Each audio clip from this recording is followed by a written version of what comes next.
Hi, it's Cedric from breezeYachting.Swiss. You may wonder why I'm dressed like this for this video today.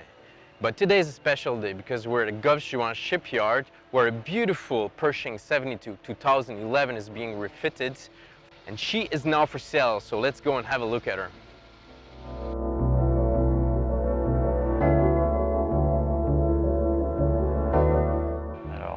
L'attrait principal de ce bateau, c'est sa vitesse. C'est l'ensemble carène moteur qui est vraiment hors du commun, quoi. C'est un bateau qui navigue à 45 nœuds.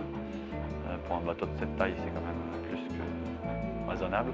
Avec une vitesse de croisière de 36 nœuds, ça veut dire que on fait Côte d'Azur, Corse en 2h30.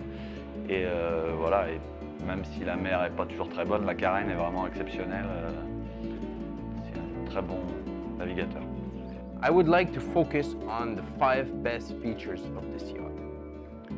She is in A1 condition and perfectly maintained. She had only one owner and one captain since she has been delivered in 2011. This particular owner was so perfectionist on quality and detail-oriented that I have rarely seen a yacht this age as spick and span as this one. She is simply spotless. They are now redoing the teak and putting new generators. Not because it was finished, but only because the owner wanted to give back his yacht in perfect condition. She has an incredible high speed and silence and comfort out of the ordinary. And my favorite feature of this yacht, and the coolest of all, is this drop-down patio door to create an incredible in and out feeling. And on top of that, her paint has been done last year.